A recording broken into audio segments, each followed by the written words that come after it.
July 3. So July 3 பார்த்தீங்கன்னா international plastic free டேங்கிறாங்க.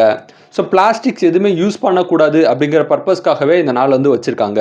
நம்ம இந்த நாளை பார்த்தீங்கன்னா ஏர் கண்டிஷனிங் அப்ரிஷியேஷன் டேங்கிறாங்க. ஸோ வெயில் பார்த்தீங்கன்னா நிறைய கண்ட்ரியில் பார்த்தீங்கன்னா பயங்கரமாக வந்து வெயில் அடிக்கும். அந்த வெயிலேருந்து சுட்டு எரிக்கும். ஸோ அந்த வெயிலேருந்து நம்ம தப்பிக்கிறதுக்கு ஒரே வழி வீட்டில் ரூமில் ஏசி இருக்கிறதா. ஸோ அந்த மாதிரி ஏர் கண்டிஷனிங்கை அப்ரிஷியேட் பண்ணக்கூடிய நாளாக தான் வந்து இந்த நாள் இருக்குது. நம்ம இந்த நாளை பார்த்தீங்கன்னா இன்டர்நேஷ்னல் ட்ராப் எ ராக் டேங்கிறாங்க.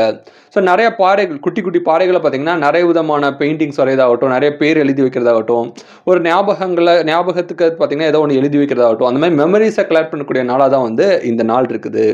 அதுமாதிரி இந்த நாளை பார்த்தீங்கன்னா டிஸ்ஒபீடியன்ஸ் டேங்கிறாங்க. ஸோ டிஸ்ஒபீடியன்ஸ் டேங்கிறது யாருக்கும் கீழ்ப்படியாமல் இருக்கிறது.